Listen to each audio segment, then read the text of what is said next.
푸드문화원 원장 김현숙입니다. 네, 오늘 이렇게 줌으로 건강한 모습으로 뵙게 되어서 반갑게 생각합니다. 내일의 식탁 캠퍼스에서는 지난 6월 18일 유엔이 지정한 지속가능한 미식의 날을 시작으로 오늘 제2회 지속가능 미식 포럼을 진행하게 되었습니다. 포럼은 주제 강연 30분, 질의응답 형식의 자유토론 20분, 그리고 공지사항 안내 등으로 총 1시간으로 진행 예정입니다. 사전 신청 시 많은 질문들을 보내주셨어요. 오늘 206명의 참가 신청을 저희가 받았고요. 그 질문들을 오늘 주제 강연자이신 김태희 교수님께 공유드렸습니다. 그래서 오늘 주제와 관련된 내용들은 강의에 반영을 하셨고, 그 외의 질문들은 저희가 앞으로 포럼이나 내일의 식탁 캠퍼스에서 지속적으로 연구하고 공유해 나가기로 하겠습니다. 김태희 교수님 강의 내용에 대한 질문이 있으시면 채팅창에 올려주시면 되겠습니다.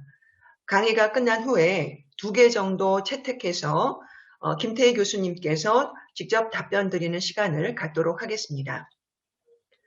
그럼 우리 김태희 교수님 모시고 오늘 지속 가능한 식농 학습을 위한 미각 교육을 주제로 경희대학교 김태희 교수님께 강의를 청하겠습니다. 네, 교수님. 안녕하세요. 안녕하세요. 반갑습니다. 네, 안녕하세요. 반갑습니다. 부탁드리겠습니다. 네. 이렇게 온라인으로 뵙게 되고 인사드리게 돼서 너무나도 반갑고요. 그리고 사실은 우리 슬로푸드 문화원에서 하고 있는 활동들이 굉장히 많고, 그리고 또 오늘 이렇게 참석하시는 많은 분들도 직접 현장에서 활동가로, 그다음에 식생활 교육 담당자로 활동을 하고 계실 텐데, 제가 많이 좀 부족합니다. 그런데 이제 제가 오늘 말씀을 드릴 내용은 최근에 농진청 프로젝트 했던 결과물을 중심으로 뒷부분에 말씀을 좀 드릴 거고요. 평소에 제가 가지고 있던 생각들을 가지고 정리된 자료 한번 보여드리면서 말씀을 좀 이어가도록 하겠습니다. 바로 강의는 이어가면 되겠죠, 교수님? 네. 네, 잘 부탁드립니다. 네. 제가 준비한 자료는 분량이 좀 많이 있는데 최대한 제가 시간을 맞추려고 말이 좀 빠를 수 있어요. 제 강의를 좀 들어보신 분들 아시겠지만 제가 말이 좀 빠릅니다. 그래서 집중해서 좀 들어주시면 감사하겠습니다. 네. 잠깐만요. 잠시만요. 공유가 잘.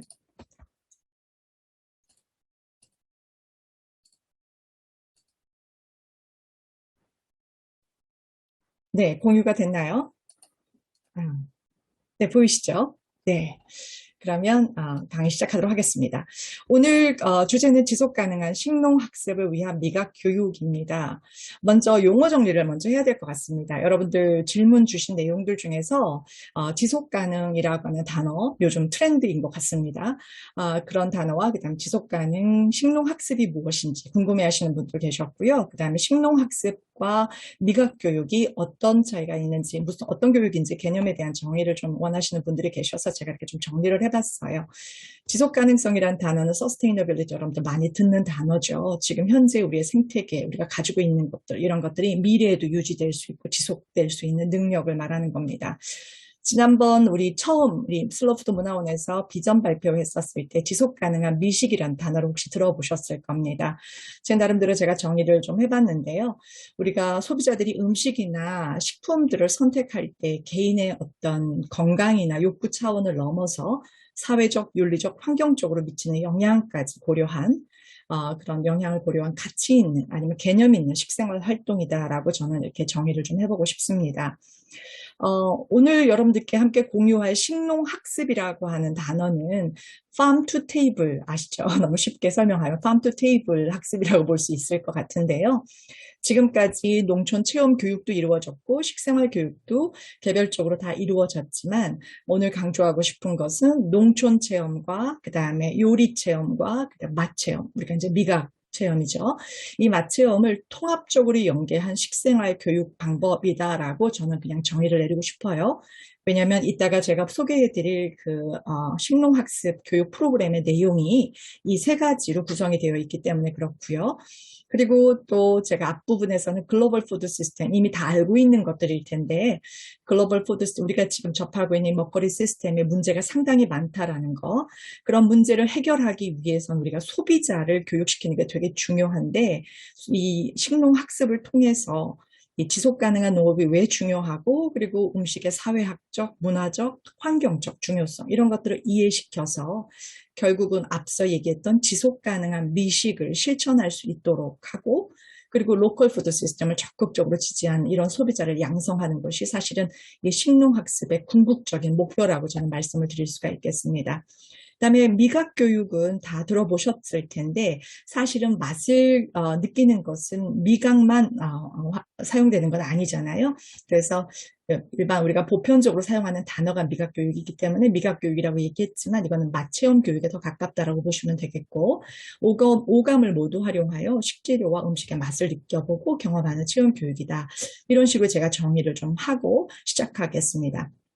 그래서 오늘 앞부분에서 제가 다룰 내용은 말씀드렸던 글로벌 푸드 시스템에 대한 이야기인데, 우리 밥상이 얼마나 많이 변화되고 있고 얼마나 심각한 문제가 있는가, 특히 기후변화나 이런 기후위기와 관련해서 직접적으로 관련되어 있는 것들을 좀 보여드리고요.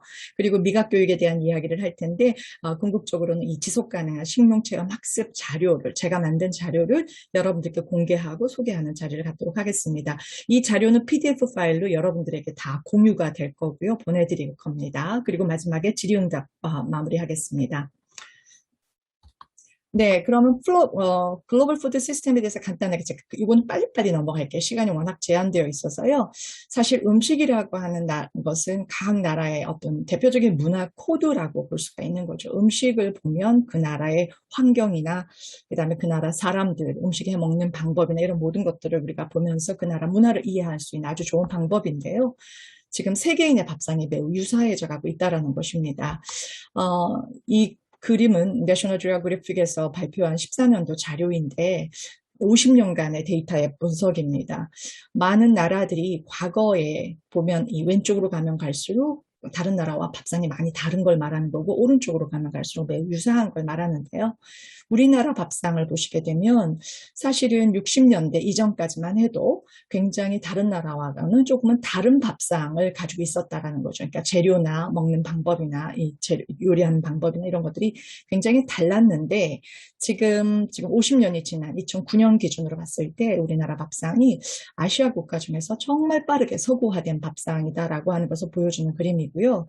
반면에 위에 보시는 미국의 밥상은 세계에서 가장 변화가 없는 밥상 중에 하나입니다. 사실은 지난 50년, 60년간 이 미국 사람들은 무엇을 먹었느냐라고 하는 것은, 사실 맥도날드라는 햄버거가 1955년도부터 프랜차이즈로 시작을 했거든요. 그래서 지난 70년간 먹었던 그 밥상은 사실 패스트푸드라고 보시면 되겠고, 하지만 이 변화 없는 이 밥상이 사실 다른 나라의 많은 밥상들을 정말 직접적으로 영향을 미치면서 서구화시키는 데 큰 역할을 했다라고 볼 수 있습니다. 그리고 이 세계인의 밥상이 유사해져 간다는 얘기는 우리가 먹는 식재료라든가 먹는 음식이 유사해져 가고 있다는 것이기 때문에 어떻게 보면 생물 다양성이나 지역 식문화 소멸의 위기에 있다라고 하는 것을 여러분도 들어보셨을 거예요.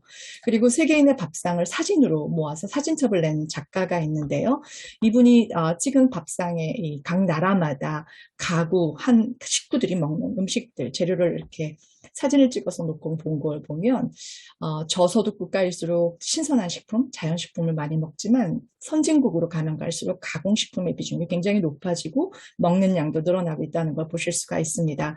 근데 이 사진 작가가 공통적으로 이 밥상을 연구하면서 사진을 찍으면서 공통적으로 세계인의 밥상에 나타나는 공통적인 특징이 목격되는 쇼핑 패턴을 발견하게 됐는데, 그게 하나가 대형 할인점을 이용하는 것입니다. 여러분들도 우리들도 지금 현재 대형 할인점 마트에서 장을 보고 계실 텐데, 아시다시피 그 할인점 안에는 엄청난 가공식품들, 해외에서 많이 수입된 식품들도 있고, 하지만 소비자들이 선호하는 이유는 가격이 너무너무 저렴하고 편리하기 때문이죠. 그렇죠? 근데 이 선진국으로 가면 갈수록 이렇게 공통적으로 목격되는 쇼핑 패턴이 결국 우리의 밥상을 바꿔놓은 아주 중요한 역할을 하고 있다는 것을 제가 말씀을 드리고 싶고요. 그리고 이런 유통산업, 과거에는 제조업이 큰 파워를 가지고 있었지만 지금은 유통업이 이 시장을 흔들고 있기 때문에 이 유통산업의 발달은 우리나라 농축 식품 산업 구조를 많이 변화시키고 있고, 그러다 보니까 기업화되고 산업화되고 하는 것이 결국은 생산성이나 효율성 지향의 농업 구조로 갈 수밖에 없는 거죠. 그래서 지역에 있는 중소농들이 그런 생산 기반이 붕괴되거나, 그 다음에 우리는 소비자 입장에서는 값싼 식품들을 저렴하게 구매할 수 있다는 장점이 있지만 눈에 보이지 않는 우리가 소비자들이 잘 모르는 이런 생산 공급 기반들은 무너져 가고 있다는 것이고요. 그리고 또 하나는 대형 기업들, 산업자본이라고 볼 수가 있겠죠. 식품을 생산하는 식품 기업이나 농업을 하는 기업이나 이런 많은 기업들이 사실은 초국적 기업으로 유통 과정을 장악하고 있거나, 그 다음에 먼 거리를 이동을 해야 되기 때문에 먹거리 안전 이슈들이 문제가 되고 있습니다. 이 사진들을 보시면 얼마나 농업이 기계화, 산업화되고 대형화되고 획일화되고 있는지를 보실 수가 있고, 이런 산업의 발달로 결국은 우리의 어떤 그 생물 다양성이라고 하는 것들, 아니면 전통 가공 식품들, 이런 것들이 멸종되고 있다는 것이 위기인 거죠.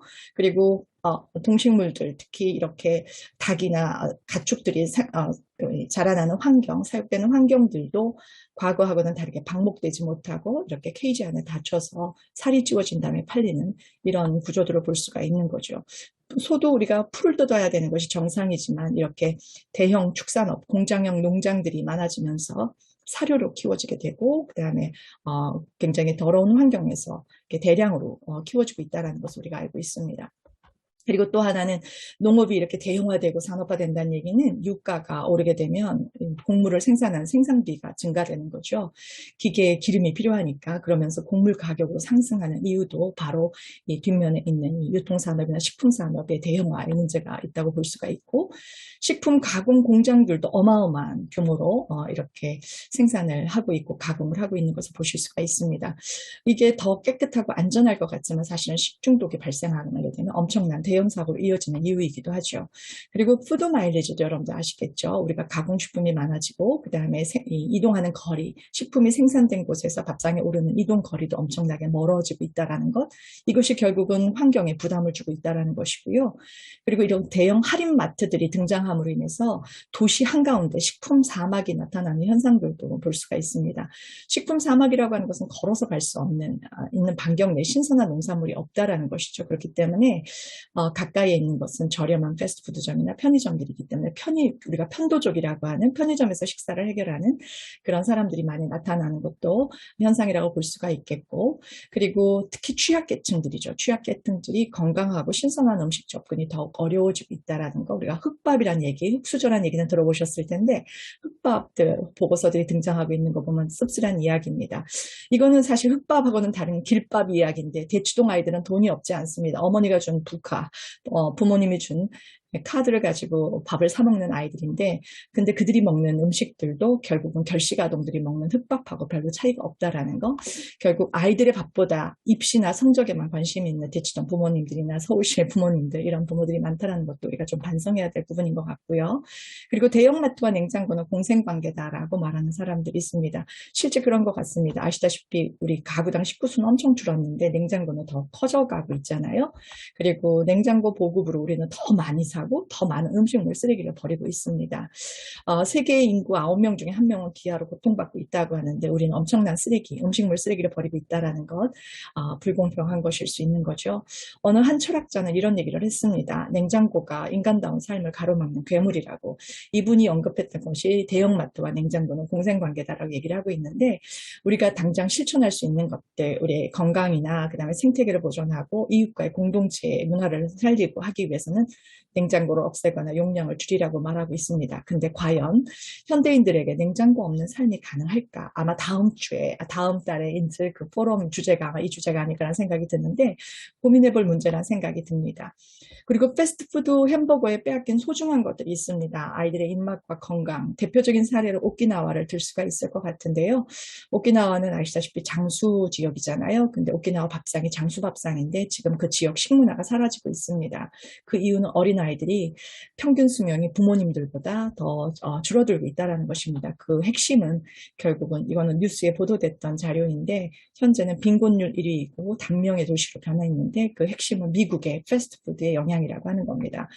그러면 미국 사람들은 지난 제가 아까 말씀드렸죠. 70년간 패스트푸드를 먹었다고 하는데 어떻게 변화됐을까? 비만도를 보시면 미국 인구의 성인의 3분의 2가 과체중이고 아이들의 3분의 1이 과체중입니다.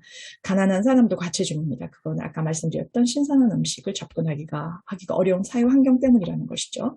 우리나라도 예외는 아닙니다. 우리나라 아이들도 패스트푸드는 더 먹고 운동은 더 안 하고 비만하는 학생은 더 증가되고 있는 추세이고 그러다 보니까 우리 아이들도 심각한 위기, 건강의 위협을 느끼고 있습니다. 그리고 많은 보고서들은 식품 산업이 기후변화와 밀접한 관계가 있다라고 얘기를 하고 있고요. 그래서 특히 온실가스의 주범으로 육류 회사나 유제품 회사를 주목하고 있습니다. 하지만 육류 소비는 엄청나게 늘어나고 있는 거 아시죠? 특히 축산업은 지구를 가장 아프게 하는 주범 가운데 하나라고 얘기하고요. 그래서 우리가 채식하는 인구가 늘어나는 것, 이것이 채식이 환경보호라고 하는 주장이 나오는 이유도 바로 그렇습니다. 그래서 채식하는 사람들은 우리 식탁에서 고기와 유제품을 줄여야 된다라고 얘기를 하고 있고 그러다 보니까 요즘 최근에 대체육이나 인조육 이런 소비들이 늘어나고 있고 시장이 커져가고 있는 것도 기후변화에 대응하는 행동이라고 볼 수가 있겠습니다. 또 채식을 하는 사람 이외에도 채식주의자는 아니지만 지구를 생각해서 육류를 덜 섭취하려고 하는 의도적으로 덜 섭취하려고 하는 플렉스테리안 다이어트를 하는 사람들이 늘어나고 있는 것도 추세입니다. 우리나라 밥상 여러분들도 다 아실 거예요. 쌀 평균 소비는 더욱더 줄어들고 있다라고 그제도 뉴스에 났던 것 같고요. 그다음에 식량 안보는 자급률이나 이런 것들은 굉장히 취약하다라는 거죠. 그러니까 코로나와 같은 이런 위기가 다시 발생하고 많은 국가들에서 만약 교역이나 무역에 문을 닫는다라고 하면 우리는 식량 전쟁을 할 수밖에 없는 그런 수준입니다. 지난 네. 40년간 그리고 또 못 생겨서 버려진 농산물도 엄청 많고요. 그래서 농민들이 마음이 아프죠. 그래서 소비자들의 올바른 선택이라고 하는 것은 사실 상당한 많은 변화를 일으킬 수 있는 것인데 그 교육을 누가 해야 될 것인가에 대한 많은 고민들을 하고 있습니다. 특히 코로나19로 우리 시장이 특히 HMR이나 배달, 테이크아웃 시장이 엄청나게 빠르게 성장하고 있잖아요. 그래서 지금도 우리의 밥상은 계속적으로 서구화되고 간편화되고 있는 추세입니다. 저는 마지막으로 글로벌 푸드 시스템이 우리에게 주는 편리함이 엄청나게 있죠. 소비자들은 그걸 원해서 사실은 식생활을 그렇게 가져가고 있는 건데 그로 인해서 우리가 잃어버린 것들이 있다면 무엇일까라고 생각해 보면 음식에 대한 관심인 것 같습니다. 우리가 이미 만들어져 있는 음식들, 그 다음에 이미 그쵸? 직접 시장을 보거나 이럴 필요가 없고, 다 가공화된 음식들을 우리가 먹다 보니까 먹거리에 대한 무관심한 음식 문맹자들이 늘어나고 있는 추세인데, 이런 것이 다음 세대에 사실 우리 먹거리와 관련해서도 그렇지만, 기후변화나 모든 것들을 생각해보면 다음 세대 미래가 없다라는 생각이 듭니다. 하지만 이거는 개인의 식생활의 습관 문제보다는 잘못된 푸드 시스템이 더 문제라고들 많이 하시죠. 그렇지만 이 잘못된 푸드 시스템을 바꿀 수 있는 사람은 저는 바로 소비자라고 생각이 들고 소비자는 시장을 움직이는 주체이기도 하고 기업이 존재하는 이유이기도 합니다. 그리고 먹거리 이슈는 환경이나 기후변화, 지속가능 발전 목표에 다 연결이 되어 있고요. 제가 이렇게 빨간 박스로 묶어놨는데 17가지 지속가능 개발 목표 중에서 상당수가 이 먹거리와 관련되어 있다라고 하는 것을 보시면 이 먹거리 문제에 대해서 우리가 사실 비판적인 사고를 할 필요가 있고 그 다음에 행동으로 옮겨야 될 이유가 있다라고 생각이 듭니다. 그래서 대안적 푸드 시스템이 필요하다라는 목소리가 나오고 있는 거고요. 그래서 지역 생산 지역 소비로 옮겨가자라고 많은 노력들을 하고 있고 가장 대표적인 게 슬로우 푸드 운동이고 우리나라에서는 로컬 푸드 운동, 일본에서는 지산지속 운동이라고 불리우는 것입니다. 이런 운동들을 하고 있는 것이죠. 이 슬로우 푸드 운동의 핵심은 저는 획일적인 맛을 거부하는 운동이라고 합니다. 여기 정말 명언인 것 같아요. 맛이라고 하는 것은 정체성처럼 서로 다를 때만 가치가 있는 것인데 우리는 대형 유통마트나 이런 곳에서 획일적인 식재료, 획일적인 맛에 길들여지고 있다는 것입니다. 그래서 맛의 차이라고 하는 것은 종의 차이일 수 있고 바로 튀겨서 해주니까. 방법이나 그다음에 가공하는 법, 요리하는 방법 이런 많은 것들에 의해서 차이를 가져올 수 있기 때문에 이런 차이들을 고려하면서 사실은 이 맛의 차이를 유지해 나가는 거 너무너무 중요한 거죠. 특히 저는 음식 관광을 또 전공하고 있고 한데 지역에 가서 음식을 맛본다는 것 자체가 식생활 문화나 그다음에 지역 공동체의 삶이나 지역의 지역성, 전통성 이런 걸 경험하는 것이잖아요. 그렇기 때문에 슬로우푸드 운동의 획일적인 맛을 거부하는 운동이다라고 얘기하는 것은 정말 맞는 말인 것 같습니다. 그래서 이 슬로우푸드 운동의 시작은 미각 교육으로부터 시작한다라고 되어 있는데요. 이태리를 가보면 정말 지역마다 다른 맛의 와인, 치즈, 올리브 오일 이런 것들을 경험할 수 있는 이 이태리 로컬 음식 여행이라고 하는 것은 너무나도 매력적일 수밖에 없는 이유인 것 같습니다. 그래서 음식으로 행복해지고 그다음 음식으로 세상을 바꾸고 싶다면 소비자 입맛을 지배해야 된다라고 제가 표현은 그렇게 했지만 음식으로 세상을 바꿀 수 있다라고 강조하고 있는 것이 이 슬로푸드 운동의 캐치프레이즈라고 봅니다. 그럼 미각 교육을 왜 해야 되는가? 소비자의 입이 첫 번째 농사를 짓기 때문입니다. 소비자의 입이라고 하는 건 아까 농사를 짓는다고 표현은 소비자가 무엇을 먹느냐가 결국 농부가 무슨 씨앗을 심느냐랑 연결이 되기 때문이라고 볼 수가 있겠고요. 여러분들 유대인들 아시죠? 유대인들은 혀를 지배하는 자가 세계를 지배한다라고 하는 유대인들의 생활 철학이 있다고 합니다. 그래서 유대인의 특징상 말씀으로 세상이 지어졌다라고 믿는 사람들이기 때문에 지금도 보면 정보통신 분야라든가 미디어나 언론 분야를 장악하고 있는 이유가 그렇고요. 특히 세계 식량을 장악한 이유도 바로 이 혀의 권력을 믿기 때문이라고 합니다. 그래서 세계 5대 메이저 곡물 회사가 유대인 기업이고요. 그 다음에 전 세계 곡물 유통량의 80%를 차지하고 있다라고 하죠. 그렇다면 소비자 혀끝에 달려있는 것들이 무엇일까요? 우리의 건강, 우리가 무엇을 먹느냐가 우리의 건강에 직접적으로 영향을 미치는 건 맞고요. 하지만 앞서 말씀드렸던 소비자가 무엇을 선택하느냐, 내가 무엇을 먹을까 선택하느냐가 결국 생물의 다양성, 지역 식문화 이 모든 것에 다 영향을 미칠 수 있고 그리고 농업, 농촌의 문화나 아니면 농촌 관광, 음식 관광 이런 거에 활성화하는 데도 영향을 미칠 수가 있습니다. 그리고 지역사회 문제, 그 다음에 생태 문제나 기후변화 문제까지 우리가 소비자의 입맛을 잡을 수 있다면 엄청난 일을 할 수 있다라고 말씀드릴 수가 있겠습니다. 근데 맛은 발견하는 것이라고 합니다. 이것도 맛을 전공한 맛의 전문가가 하시는 말씀인데요. 저는 굉장히 전적으로 동감했습니다. 원래 우리가 미각이라고 하는 건 굉장히 보수적이기 때문에 먹어본 음식은 긍정적으로 평가하지만 먹어보지 않은 것들에 대해서 부정적으로 평가한다고 하죠. 그래서 저는 식농학습을 통해서 사실은 지금 현대 소비자들이 먹어보지 못한 전통의 맛과 새로운 맛과 다른 맛, 그러니까 맛없는 것이 아니라 부정적으로 평가하는 그 맛이 아니라 새로운 맛의 세계로 안내하는 것이 되게 필요한데 사실은 식생활 교육을 하시는 분들도 그렇고 여러분들이 농부님들도 그렇고 이런 것을 소개할 때는 이런 맛을 새롭게 발견할 수 있도록 도와주는 역할을 해주셔야 된다는 것이고 그리고 음식이 생산되는 환경과 그 의미를 이해하고 그 음식을 맛을 보게 된다 그러면 정말 그 음식에 감사하고 즐길 수가 있다는 것이죠. 그리고 음식도 아는 만큼 즐길 수 있다라고 하는 것처럼 맛은 발견하는 것이다. 그래서 이 식농학습의 목표는 새로운 맛, 먹어보지 않았던 그런 새로운 다른 맛을 발견하고 경험하고 할 수 있는 그런 학습의 장소가 바로 돼야 된다는 말씀을 드리고 싶습니다.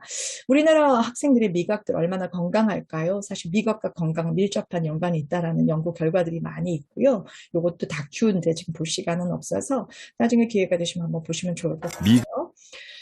그리고 맛을 느끼고 이야기할 수 없는 우리의 밥상 문화도 저는 심각한 문제라는 생각이 들어요. 그래서 제가 요리 체험 교육할 때 마지막 부분에 미식과 관련된 활동들을 넣는 이유 중에 하나가 음식을 체험한 것까지는 좋은데 그거를 맛있게 즐길 수 있는 것도 교육의 한 부분이 돼야 된다고 생각을 합니다. 그렇기 때문에 음식을 즐기기 위해서는 맛을 음미하고 이야기하는 식사 환경을 조성하는 것도 굉장히 중요하다는 말씀을 좀 드리고 싶고요.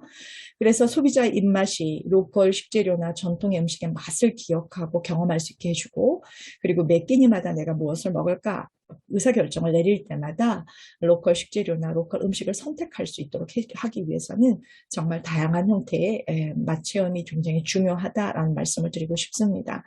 그래서 개념 있는 어떻게 보면 책임감 있는 식농체험 학습을 통해서 저는 소비자의 푸드 리터러시 이 단어는 지난번 우리 김현숙 원장님께서 음식 문해력이라는 단어로 소개를 또 했었는데 이런 푸드 리터러시 역량을 높이는 것이 서로 저는 식농학습의 목표여야 된다.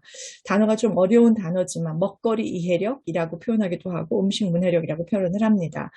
이거는 뭐냐면 우리가 개인이 어떤 음식이나 식품을 선택할 때에 필요한 지식이나 영양에 대한 지식이 있으면 또 영양가가 더 좋은 음식을 선택할 수 있잖아요. 그리고 또 요리를 할 수 있는 기술이나 조리 기술, 그 다음에 그 외에도 이 환경이나 사회적으로 영향을 미치는 이런 것들을 고려해서 지속 가능한 방식으로 먹거리를 선택하고 소비할 수 있는 역량을 말하는 거예요. 그러니까 우리가 뭐 초록마을을 선택한다거나 아니면 로컬 푸드, 재래시장에서 장을 본다고 한 이런 것들도 푸드 시스템의 문제점을 알기 때문에 그런 선택을 할 수 있는 것처럼 소비자들이 음식과 관련된 관계를 맺고 있는 모든 것들에 대한 그런 지식과 기술, 그 다음에 이런 것을 선택할 수 있는 역량을 갖추는 것, 이런 교육이 굉장히 많이 필요하다는 거죠. 그래서 식농학습을 통해서 농촌 현장에서 그 다음에 음식과 관련된 많은 교육도, 그 다음에 먹고 마시는 것까지, 요리 교육까지 우리가 경험을 할 수 있도록 해준다는 것은 이 소비자들의 이 푸드 리터러시 역량을 높이는 것이기 때문에 식농학습의 목표여야 된다라고 말씀을 드릴 수가 있겠습니다. 그럼 마지막으로 미각교육 기반의 지속가능한 식농체험 학습 자료를 좀 소개하도록 하겠습니다. 많은 분들께서 미각교육을 어떻게 해야 되는지 대상에 따라서 어떤 방법으로 구체적으로 교수법이나 이런 것들을 궁금해하셔서 이 책 자료를 좀 소개를 해드리고 싶습니다.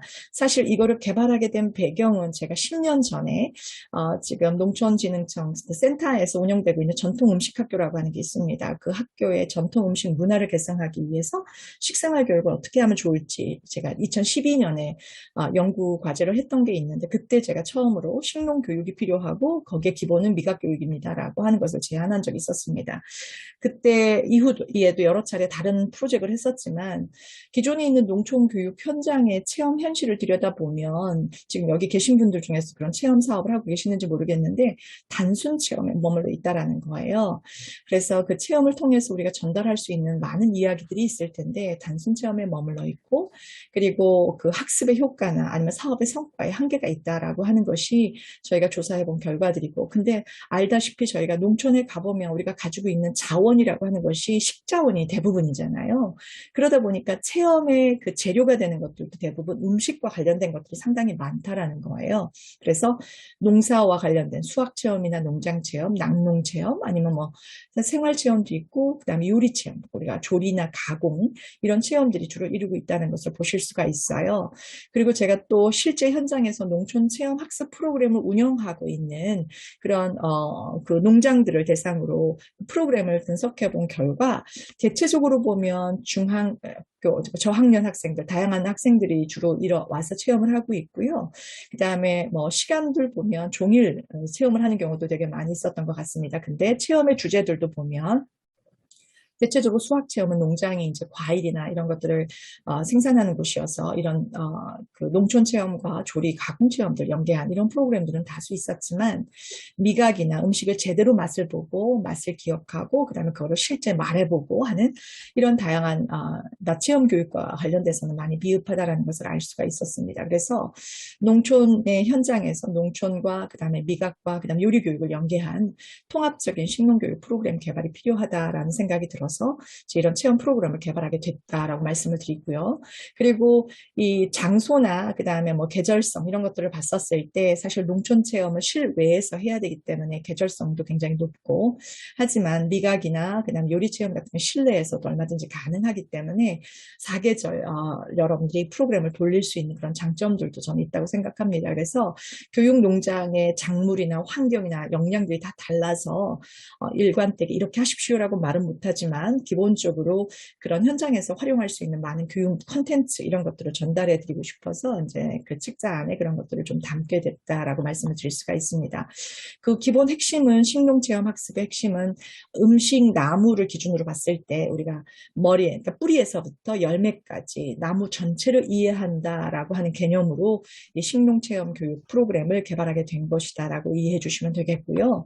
그리고 그 안에는 우리가 체험할 수 있는 활동이라고 하는 것은 캠퍼스는 알다시피 농촌 지역 문화를 체험하는 것부터 그다음에 실제 농사 체험과 그다음에 이제 수학 체험, 요리 체험이 가능한데 여기에서 우리가 전 과정에서 오감을 모두 활용해서 여러분들이 식재료와 관련된 것들이기 때문에 체험을 여러분들이 이 미각 교육을 다 연계해서 여러분들이 체험이 가능하다라고 말씀을 드릴 수가 있겠고 적극적으로 적용하게 되면 훨씬 더 기억에 오래 남고 즐거운 체험이 가능합니다.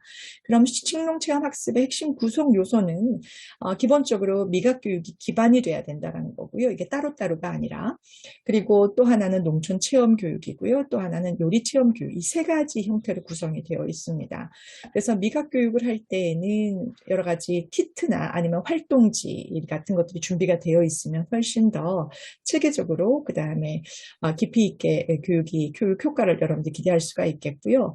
그 다음에 이 농촌 체험 교육 같은 경우에는 텃밭 정원이라든가 학습 정원, 농장이나 목장 이런 환경들이 이제 함께 이 경관 자원들로 함께 구성이 되어 있으면 정말 훌륭한 교육 장소가 될 수가 있다라고 말씀을 드릴 수 있겠고 그 다음에 요리 체험을 하기 위해서는 기본적인 조리 실습실이라든가 그 다음에 요리를 하고 나서 우리가 맛있게 먹기 위해서는 경관이 좋은 카페나 식사할 수 있는 장소 이런 것들도 잘 갖춰져 있다면 정말 훌륭한 식농체험 학습 장소 공간으로 활용이 될 수 있을 거라고 생각이 듭니다. 그래서 이 세 가지의 기본 교육 과정들이 같이 통합적으로 운영됐으면 하는 바람을 가지고 있고요.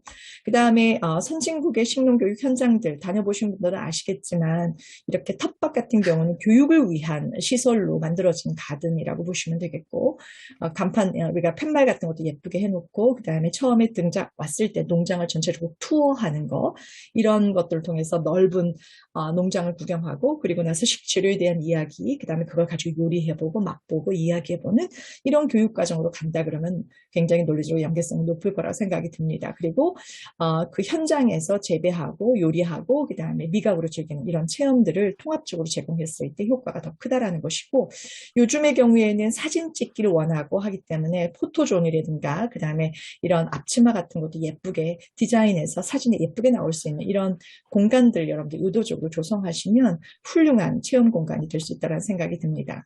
그래서 이게 제가 소개해드리는 학습 지도안이고요. 이 자세한 내용은 PDF 파일로 좀 받아보시고 여러분들이 좀 필요하신 정보들을 얻어가시면 좋을 것 같은데 앞서 얘기 드렸습니다. 통합적인 식농 체험 교육이고요. 그리고 교육 농장을 운영하시거나 식생활 교육을 담당하시거나 식농 교육을 하시는 분들 대상으로 여러분들이 학습 지도안이기 때문에 교수자가 활용하는 자료라고 보시면 되겠습니다. 그 안에는 3개 모듈 20개 단원으로 구성되어 있고요. 그리고 활용하는 방법은 여러분들이 기존에 하고 있는 교육 프로그램에 필요한 것들을 여러분들 뽑아다 쓰시면 되도록 되어 있습니다. 그래서 근본적으로 앞서 글로벌 푸드 시스템의 문제점도 얘기했고 우리가 왜 지속 가능한 농업이 중요한지 이런 얘기도 했는데 그런 내용들이 사실 이 교육 과정에서 다 녹아져 들어가야 되고 그리고 음식을 맛본다라고 하는 것이 오감을 활용해서 음식을 즐기고 먹을 수 있도록 해주는 이런 것들을 강조하고 있습니다. 그래서 지금 앞서 설명을 드렸죠. 미각 교육과 모듈은 3가지입니다. 농촌 체험 교육과 그다음에 요리 교육으로 나눠져 있고요. 그리고 각각의 그 모듈과 단원의 구성 내용들은 그 주제에 따라서 활동 지도 방향과 학습 지도안이 아주 상세하게 소개가 되어 있습니다. 그래서 여러분들이 그 내용들을 보시고 여러분들 현장에 맞게 교육 프로그램을 설계할 수 있도록 돕는 자료라고 보시면 되겠고요. 미각 교육은 6단원으로 기본적으로 이 6가지 정도만 여러분들이 아신다면 하실 수만 있다면 현장에서 그게 오이 체험이든 무슨 어떤 감자 수확물을 가지고 체험을 하든 모든 게 다 연결해서 여러분들이 적용 가능하시다라고 말씀드릴 수 있겠고요. 농촌 체험은 한 1년 동안 우리가 씨를 심고 자라나는 과정을 지켜보고 수확하고 하는 과정들이기 때문에 농사법에서부터 마지막에 농장을 돌아보면서 식물 도감을 만드는 이런 것까지 6단원으로 구성되어 있고 그다음에 요리는 2가지로 나눠져 있습니다. 식재료를 준비한 우리가 요리 교육은 기본적인 기술이 필요한 교육입니다. 그래서 기초 조리 기술이라든가 그다음 안전하게 조리하는 이런 모든 것들이 일단 교육 내용이 좀 담겨져 있어서 기본적으로 알아야 되는 것들 중심으로 준비되어 있는 내용이니까 그것도 참고하시면 되겠고 나머지 4가지 부분은 어떻게 하면 즐겁게 식사를 하고 맛있게 먹고 행복할 수 있을까 그 생각을 해서 미식 활동과 관련된 것을 2가지로 나눠서 구성이 되어 있고요. 그리고 어떤 농장들 그러니까 이건 이제 개별적인 모듈이지만 여러분들이 예를 들면은 달걀을 생산하는 양계장이다, 라든가 아니면 콩을 생산하고 있는 장소다, 농장이다라고 하면 그 주제를 가지고 앞에 있는 미각과 농촌 체험 요리 교육을 다 묶어서 통합적으로 프로그램을 개발할 수가 있는데 대표적인 것들 5가지를 우리가 정리해서 사례로 아주 상세하게 교육 프로그램을 상세히 소개해드렸습니다. 구체적인 내용은 사업 진행하는 겁니다. 보통 생각을 열고 알아보고 그 다음에 즐겨보고 그 다음에 정리한 이런 기본 4단계를 통해서 구성이 되어 있다라고 보시면 되겠고요. 예를 들면 미각 같은 경우에는 여러분이 단독 체험도 가능하지만 농촌 체험이나 요리 체험을 연계해서 가능하고요. 예를 들면 맛의 차이다라고 하면 여러분들이 토마토 농장 운영하신다 그러면 토마토를 직접 수확하고 그다음 그걸 가지고 주스를 만든 것과 시중에서 파는 가공화된 토마토 주스를 가져다 놓고 맛을 비교해서 맛의 차이를 실제 느껴보도록 하는 이런 과정들을 통해서 확실하게 신선한 주스가 맛있다라고 하는 것을 우리가 인지시키고 그 다음에 왜 이 신선한 주스를 만들어 먹어야 되는가라고 하는 것을 교육시킬 수가 있다라는 거죠. 이런 것처럼 맛의 결합이나 맛의 차이, 그 다음에 맛의 경험, 때에 따라서 미각 명상 이런 것들을 활용 방법을 통해서 영향력 있는 이런 교육을 펼칠 수가 있습니다. 이게 이제 교육의 지도한 구성 사례라고 보시면 되겠고요. 감각 훈련 하나만 먼저 보게 되면 예를 들면 학습 지도안이기 때문에 도입하는 순서부터 각각의 배정된 시간과 그 다음에 준비해야 될 준비물들, 유의사항들, 그 다음에 교육을 운영하면서 팁들, 그 다음에 여러분들 필요한 어떤 오감 카드라든가 이런 그 교구 자료들, 이런 것들도 제안을 해드리고 있고요. 그 다음에 각각의 단계에서 어떤 얘기를 해줘야 되고 그 다음에 그 얘기를 할 때 핵심 정보는 어떤 정보를 전달해야 되는가라고 하는 교수자가 알아야 될 이런 기본적인 정보들도 상세하게 정리를 좀 해드렸습니다. 그리고 또 하나는 학습자 스스로가 활동지를 작성하면서 직접 적어보고 발표할 수 있는 시간들을 가질 수 있도록 되어 있기 때문에 참여 학습이 가능하고요. 그 다음에 이런 사례들도 정리해놨기 때문에 참고가 가능하실 것 같습니다. 대체적으로 수준은 초등학교 아이들, 어린아이들 수준에 맞춰서 지금 내용이 정리되어 있지만 이게 어른들 대상으로 간다 하게 되면 그 부분은 그 눈높이에 맞게 조정을 하실 수 있다는 생각이 들고요. 그다음에 맛의 차이, 이것도 사례가 똑같습니다. 활동해야 될 내용과 시간과 준비물들 이런 것들이 다 들어가 있고 이론적인 정보들 이런 것들도 이 박스 안에 다 담겨져 있고 그다음에 다른 그 요리 교육이나 이런 것과 연계할 수 있는 것들도 표시를 좀 다 해놨습니다. 그래서 참고해 주시면 좋을 것 같고요. 이것도 활동지의 사례입니다. 간장 같은 경우는 양조 간장과 3분의 간장, 뭐 전통 간장 아니면 어간장 이런 것들을 가져다 놓고 비교해보고 맛을 볼 수 있도록 하는 이런 활동들을 하실 수 있는 표 같은 걸 만들어 드렸습니다. 나머지 부분은 지금 시간이 다 돼서 수확하는 것은 우리가 농촌 체험 같은 경우는 알다시피 이 환경, 그러니까 농사법에서부터 씨앗을 관찰하고 심고 모종하고 수확하고 하는 이 과정에 따라서 교육 단원 6단원이 제한이 되어 있고요.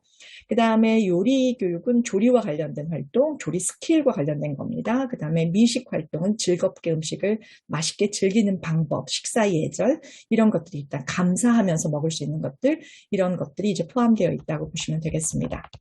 네, 마무리하겠습니다. 사실은 이제 이 프로젝트를 진행하면서 지금 농촌진흥청에서 이제서야 걸 알게 된 거죠. 식농 학습이 엄청 중요하다는 걸 알게 돼서 올해 지금 시범 사업을 하고 있습니다. 식농 학습 농장을 육성하려고 계획 중이고요. 올해 시범 사업으로 몇 개 농장들이 지금 시범 사업에 참여하고 있고 만약에 이 식농 학습 농장이 확대가 되고 많아지게 된다 그러면 지속 가능한 미식 교육의 거점으로 잘 활용될 수 있을 거라 생각이 들고 그곳을 다녀간 많은 소비자들이 앞서 말했던 좀 더 우리가 지속 가능한 먹거리에 대한 중요성이나 지속 가능한 농업의 중요성, 환경이나 아니면 이 도농 상생의 기대 효과까지 우리가 소비자들에게 교육을 시킬 수 있다면 개념 있고 그다음에 의식 있는 그런 소비자로 우리가 양성을 할 수 있을 거란 생각이 듭니다. 알다시피 먹는 일은 세상을 정말 이롭게 할 수 있는 엄청난 일이라는 거 다시 한번 말씀을 드리고 싶고 그리고 우리가 매 끼니마다 소비자의 올바른 음식 선택이라고 하는 것은 우리 농업을 회복시키고 지역 식문화와 환경을 살릴 수 있는 엄청난 일임을 우리가 소비자들에게 잘 알려야 되겠다라는 말씀과 그리고 특히 어릴 때 입맛이 평생을 간다고 하기 때문에 우리가 개인의 건강과 그다음에 세상을 움직일 수 있는 힘이 되는 겁니다. 그래서 우리가 어릴 때 그 입맛을 우리가 잡기 위해서는 이런 식교육과 관련된 식농체험 학습 교육은 어릴 때 이루어지는 것이 가장 중요하고, 그다음에 꾸준히 이런 환경들이 접할 수 있는 기회들이 많으면 좋겠다라는 생각이 들고요. 그래서 우리 아이들에게 무엇을 먹이고 무엇을 가르치겠습니까? 라고 질문을 드리고 싶습니다. 그리고 마지막으로 소비자의 건강을 지키며 그다음에 세상을 이롭게 하는 바른 먹거리 교육 누가 해야 할까요? 우리 모두가 함께 해야 되는 것이라고 생각합니다. 사실 저도 우리가 외식 저희 졸업한 학생들이 대부분 대형 유통업체에 취업을 많이 합니다. 그 아이들을 저도 가르치고 있지만 그 아이들에게 나름 생각을 심어주기 위해서 지금 이런 교육도 제가 하고 있고요. 그래서 농산물 MD가 된 아이들도 있고, 그 다음에 농부님들을 직접 찾아서 그 애로사항들을 소비자들과 소통하면서 못난이고 아이디나 이런 것들을 판매하는 그런 아이들도 있습니다. 그래서 우리 모두가 각각 처한 곳에서 소비자들 대상으로 지속적으로 이런 교육들이 이루어져야지 우리가 진짜 이 먹거리, 건강한 먹거리, 이런 세상을 만나지 않을까라는 생각이 듭니다. 여기까지 제가 준비한 자료이고요. 앞서 주신 질문들 제가 요약을 해봤는데 보시다시피 아까 제가 개념 먼저 설명, 용어를 좀 정의해드렸으니까 좀 이해가 되셨을까 싶고요. 그다음에 지속가능한 식농교육과 친환경 교육은 어떤 차이가 있을까요? 라고 하면 사실은 중복되는 부분이 있지만 친환경 교육이라고 하는 것은 아까 넓게 보면 환경 친화적인 소비 행동을 이제 우리가 강조하기 위한, 그래서 환경에 좀 더 집중되어 있는 소비나 그런 관련된 교육이라고 저는 말씀을 드릴 수가 있겠고, 그다음에 우리가 제가 앞부분에서 푸드 시스템이 기후변화랑 밀접한 관계가 있습니다라고 말씀을 드렸는데, 개인적인 차원에서 여러분들이 실천할 수 있는 방법은 얼마든지 있습니다. 냉장고 사이즈 줄이는 것부터, 그다음에 재래시장 방문해서 필요한 만큼만 양 사는 거, 여러분들 업체들 이마트나 이런 데서 그 상술에 넘어가시면 안 되는 거, 이런 것들 정신 바짝 차리고 쇼핑하는 거, 이런 것들도 여러분들이 스스로 실천할 수 있는 것들이고요. 그다음에 음식물 쓰레기 줄이는 것도 마찬가지고요. 그다음에 이 식농교육이나 미각교육 구체적인 방법은 제가 답변을 다 드린 것 같습니다. 여러분들 교재에 제가 같이 공유 드리는 거니까 그걸 보시면서 한번 참고해 주시고 활용해 주시면 좋겠고, 이 미각교육도 마찬가지고요. 교육 대상은 제가 드린 책자는 어린아이들 대상으로 만들어진 책자이긴 하지만 얼마든지 아이디어는 거기서 얻어서 여러분들이 하실 수 있을 거라 생각이 들고, 전통 음식은 전통 음식을 주제로 지금 말씀드린 이런 세 가지를 통합적으로 접근해서 교육을 시키시거나 학교 급식 또한, 그다음 농장을 방문하는 체험, 모든 것이 전 연계가 가능하고, 그다음에 집안에서 여러분 주부로서 가정에서 밥상머리 교육도 얼마든지 재료들을 가지고 아이들과 이야기하고 그다음 아이들의 인식을 변화시킬 수 있는 그런 기회들은 얼마든지 있을 거라 생각이 들어서 간단한 미각 교육 같은 경우는 집에서도 해보실 수 있을 거라 생각이 듭니다. 그리고 기타 여기서 제가 말씀드리지 못한 정보나 이런 것들은 내일의 식탁 캠퍼스와 지금 많이 준비하고 있는 많은 교육과정들이 있는데, 그런 교육과정을 통해서 실전 교육도 받아보시고 그다음에 그런 교육을 통해서 또 여러분들 현장에서 많이 활용하시면 좀 좋을 것 같습니다. 제가 시간을 좀 오버했네요. 죄송하고요. 네, 제가 준비한 거는 여기까지입니다. 일단 공유 중지하도록 하겠습니다. 자료는. 네, 우리 정말 방대한 내용을 이렇게 정리해 주셔서 글로벌 푸드 시스템의 지금 문제점에서 실제로 우리가 식농학습 농장에서 어떻게 적용하면 좋을지에 대한 모든 그 연구 결과, 그리고 교수님의 그동안의 어떤 철학, 갖고 계신 신념 같은 거 공유해 주셔서 정말 감사드리고요. 네, 아까 약속드린 대로 저희가 지금 사전 그 신청하셨을 때 제출해 주셨던 그 질문 내용들은 지금 김태희 교수님이 강의 내용 중에 주제와 연관된 부분들은 많이 지금 설명을 해 주셨고요. 여기 지금 채팅창에 강의 중에 지금 그 질문이 한 2개 정도가 저희가 한번 답변 드린다고 말씀을 드렸는데, 그 중에 한 분은 지금 농장을 운영하고 계신 분이신 것 같아요. 그래서 지금 식농학습 농장 시범 사업을 올해 지금 진행하고 있다고 하셨는데, 그 다음 질문하고 지금 같이 좀 연결이 되는데요. 올해 시범 사업을 하고 있는 농장은 어떤 곳인가요? 하는 질문과, 그다음 내년에 또 시범 사업이 추진이 되거나 또는 농진청에서 어떤 그 식농학습 관련 그 어떤 사업 계획이라든지 혹시 참고할 내용이 있으면 김태희 교수님께서 좀 말씀해 주시면 감사하겠습니다. 네, 일단 지금 현재 올해 시범사업 추진 중인 곳은 6곳으로 알고 있고요. 그중에 경기 이천에 구체적인 농장을 제가 말씀드리기보다는 일단 지역으로 따지면 경기 이천 지역에 농장이 참여하고 있습니다. 그리고 당진이 있고, 당진은 지금 슬로푸드 문화원에서 컨설팅을 지금 제공하고 있고요. 그다음에 강원도 원주와 그다음에 전남 남원 있고요. 충북 충주 지역별로 지금 하나씩 좀 선정이 돼서 지금 참여하고 있고, 인천광역시도 지금 하나 참여하고 있습니다. 그래서 지금 현재 6개 지역에서 참여하겠다라고 하는 그 농장주가 함께 참여해서 시도 아마 시비와 그다음에 아마 정부에서 지워주는 정부 지원금 받아서 환경 조성하고 그다음에 체험 프로그램을 시범적으로 운영하는 그런 사업을 진행하고 있습니다. 그리고 내년도 이어지는 사업들은 아마 이제 농촌진흥청 농촌자원과 쪽에서 지금 하고 있는 사업인데요. 관련된 그 사업 계획이나 이런 것들은 여러분들 해당 지역의 농업기술센터 쪽에다가 문의하시게 되면 아마 관련된 정보들을, 상세한 정보들을 주실 거란 생각이 들어서 그쪽에 좀 문의해 주셔서 좀 업데이트를 해보시면 어떨까라는 말씀을 좀 드리겠습니다. 그다음에 또 아까 뭐가 있었죠?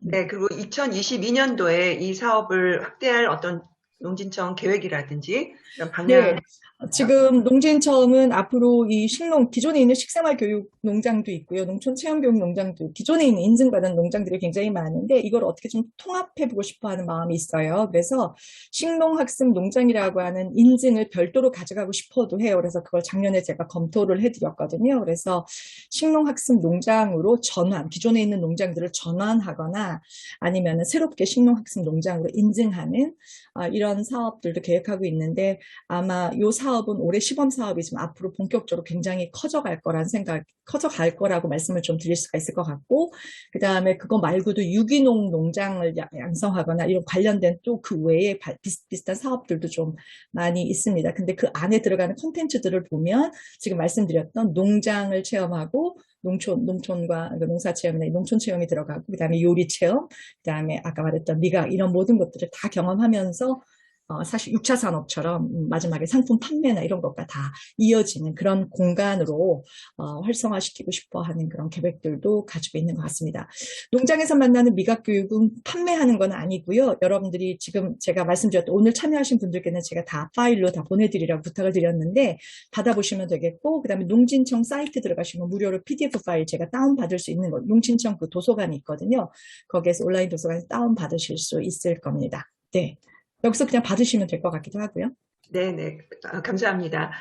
그러면 오늘 우리 김태희 교수님 너무 열정적으로, 그리고 그동안 저희 슬로푸드 문화원의 여러 가지 행사를 또 활동이나 이렇게 지지해 주시고 늘 뜨겁게 응원해 주셨고요. 사실 오늘 김태희 교수님 강의는 재능 기부로 이루어졌습니다. 그래서 이렇게 귀한 시간, 귀한 자료를 이렇게 아낌없이 나눠주셔서 진심으로 감사드립니다. 교수님께 뜨거운 감사의 말씀. 네. 감사합니다. 감사합니다. 고맙습니다. 네, 교수님 감사드립니다.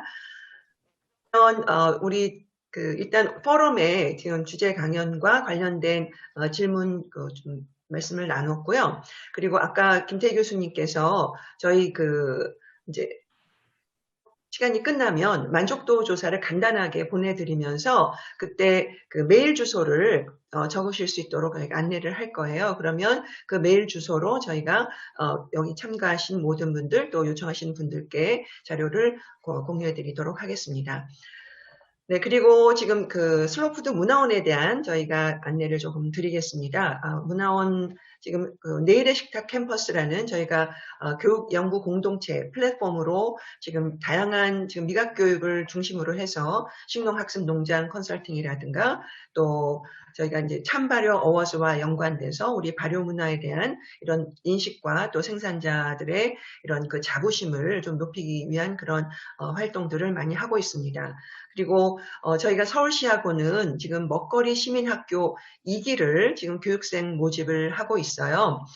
지금 김태희 교수님께서도 음식 문해력이라든가 그 음식 시민의식에 대한 그 교육의 중요성을 강조를 하셨는데, 요번에 이 2기는 청년들을 좀 주인공으로 저희가 모시고자 합니다. 그래서 8월 31일까지 을 지금 받고 있고요. 그 약간의 참가비가 있어요. 그런데 그 교육의 내용을 보시면 저희가 그 어떤 농장 방문이라든가 또 생산자하고의 교류의 시간, 그리고 또 이렇게 워크숍이라든가 다양한 프로그램이 진행되고 있으니까 주변에 또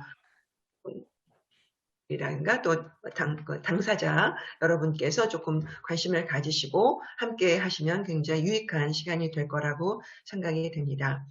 그리고 저희가 진짜 지난 몇 달 동안 아주 야심차게 저희 그 내일의 식탁 캠퍼스에서 준비하고 이번에 선을 보이는 한국술 코디네이터 양성 과정 1기를 모집을 합니다.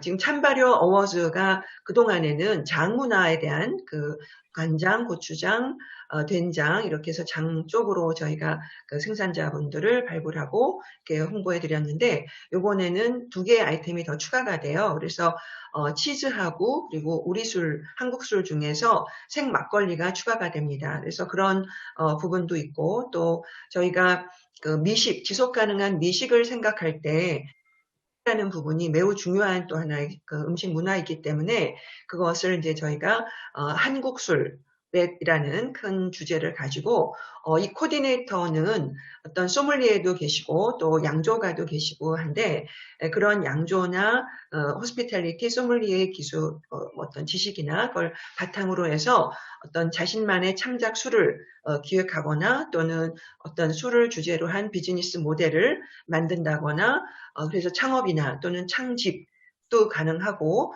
또 기존의 그 술과 관련된 한국 술과 관련된 그 산업체에 또 취업할 수 있는 역량을 높일 수 있는 그러한 프로그램으로 저희가 굉장히 알차게 준비를 했습니다. 그래서 오늘 아마 지금 홍보가 저희가 시작을 했고요. 관심 있으신 분들은 이렇게 문의를 해주시거나 신청을 해주시면 저희가 개별 상담을 통해서 이렇게 그 안내를 드리도록 하겠습니다. 그리고 오늘 그 김태희 교수님하고 사전에 저희가 강의 내용에 어떤 그 약속을 한 건 아니었는데 자연스럽게 김태희 교수님 강조하셨던 그 과연 그러면 우리가 지속 가능한 미식, 지속 가능한 우리 푸드 시스템을 위해서는 개인의 실천을 생각할 때 과연 우리는 어떤 것부터 행동에 옮길 수 있을까라는 이제 질문을 당연히 하게 될 것 같아요. 그래서 아까 그 냉장고와 어떤 그 대형 그 대량 생산의 푸드 이 생산자들과 이게 연결돼 있다라는 그 말씀을 하셨는데 저희가 마침 그 지금 먹거리 시민학교 2기 과정 중에 지금 제로 웨이스트 키친 그 전에 사람의 부엌이라는 책으로 이분이 그 류지연 작가신데요. 그 저자이시고 이분은 공공 디자이너세요. 그래서 그 어떤 그 문제 해결에 대한 그 주제를 가지고 특히 이런 그 지속 가능한 제로 웨이스트 키친을 어떻게 하면 실천할 수 있을까에 대한 이런 예시를 디자이너적 관점에서 굉장히 어떤 라이프스타일적 제안을 하는 그런 디자이너십니다. 그래서 이분을 류지연 작가님이 마침 원래 이제 독일과 이태리에서 활동을 하셨는데요. 한국에 지금 들어와 계셔서 9월 30일 날 저희가 그 2시간이 예정되어 있습니다. 그래서 그 먹거리 그 우리 과정 중에 원래 그 수강생들을 대상으로 하는 과정인데 이번에 포럼과 같이 연계해서 저희가 오픈 특강으로 이렇게 준비를 하려고 합니다. 그래서 9월 30일 목요일 저녁 7시에서 9시 2시간 동안 그때도 저희가 포럼을 다시 신청을 받도록 하겠습니다. 그래서 온라인 줌으로 진행을 할 예정입니다. 관심 가져주시면 감사할 것 같고요. 그리고 아까 말씀하신 그 자료라든가 또 이런 내용들을 저희가 지속적으로 포럼에 대한 오늘 전체 강의 내용을 저희가 정리를 해서 또 같이 공유를 할 겁니다. 그래서 간단하게 이 포럼이 마무리가 되면 만족도 조사와 함께 자료를 공유해 드릴 수 있는 메일 주소를 알려주시면 저희가 다 공유를 전달 드리도록 하겠습니다. 그리고 마지막으로 저희가 내일의 식탁 캠퍼스 또는 슬로푸드 문화원은 사실은 지금 비영리 사단법인으로 이렇게 운영을 하고 있습니다. 그래서 이것이 결국은 여러분 한 분 한 분, 우리 한 사람 한 사람의 행동이 결국은 세상을 이롭게 하고 또 우리의 삶을 더 풍요롭게 만들 수 있다고 생각하고요. 그래서 지속 가능한 지금 이런 미식을 함께 누릴 수 있도록, 특히 다음 세대들을 위해서 내일의 식탁을 우리가 어떻게 오늘 준비할 수 있을까에 대한 그런 교육과 연구 공동체로서 저희 내일의 식탁을 계속 발전시켜 나가고자 합니다. 그래서 회원으로 가입을 해주시면 저희가 지금 준비하고 있는 다양한 교육 프로그램에 어떤 그 혜택을 드릴 수 있도록 그렇게 준비하고 있고요. 향후에는 이 포럼을 지금 저희가 조금 더 이렇게 지금 재능 기부로 이루어지는 부분을도 물론 굉장히 의미가 있지만 과연 지속 가능하려면 다양한 전문가분들 또 여러분들 가운데서도 이런 강의를 하실 수 있는 분들이 이라 생각을 해서 그런 어떤 지속 가능성을 위해서도 저희가 그 회원의 어떤 기금을 유익하게 활용할 수 있도록 그렇게 함께 참여를 해주시면 소중하게 쓰도록 하겠습니다. 네, 그럼 오늘 아주 우리 김태희 교수님의 명강의와 함께 정말 빛나는 그런 포럼이 아니었나 생각이 들고요. 네, 지금 말씀드린 대로 메일 주소는 저희가 별도로 이 시간이 끝나면 여러분 연락처를 저희가 다 알고 있기 때문에 별도로 만족도 조사 링크를 보내드릴 거예요. 그러면 거기에 구글 폼에 작성을 하시고 메일 주소를 넣어주시면 여기 지금 메일 주소 올려주신 분도 계시군요. 저희가 따로 만족도 조사 설문조사란에 메일 주소를 기입하시면 그렇게 보내드리도록 하겠습니다. 오늘 지금 한 6분 정도 우리가 시간이 오히려 여유 있게 됐는데요. 저희 지금 만족도 조사와 함께 해서 보내드리고 여러분들이 지금 뜨겁게 이렇게 관심 가져주신 거, 그리고 오늘 질문해 주신 내용 중에서 저희가 다 못 다룬 내용들은 아까 말씀드린 대로 포럼에서 지속적으로 저희가 계속 주제로 같이 연구하고 발전시켜 나갈 거고요. 또 식탁 캠퍼스에서 준비하고 있는 지금 교육과정, 우선 1탄으로 저희가 한국술 코디네이터, 그리고 이제 10월 중에는 저희가 미각교육에 관련된 교육과정을 지금 준비 중에 있습니다. 그래서 김태희 교수님께서 말씀하신 식농학습 농장 저희가 컨설팅 결과도 그때 한번 같이 보고도 드릴 수 있는 그런 기회가 있을 것 같고요.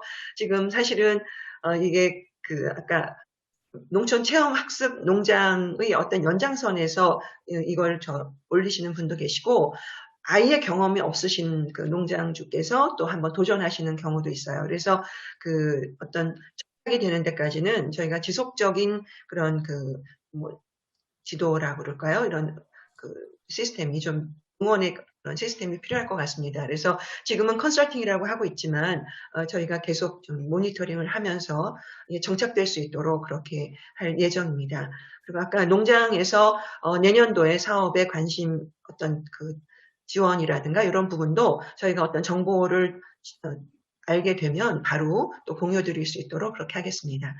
그러면 오늘 뜨거운 우리 관심, 사전에 너무너무 많은 분들이 하셨는데, 사실 오늘 지금 한 120명 정도 아까 들어오셨더라고요. 그래서 오늘 강의 내용은 다시 한번 PDF 파일로 교수님의 연구 결과는 공유를 드리도록 하고, 또 지속적으로 질문이라든가 관심 내용은 저희 내일의 식탁 캠퍼스를 통해서 뉴스레터라든가 또는 포럼에서 여러분들도 만나 뵐 수 있도록 그렇게 하겠습니다.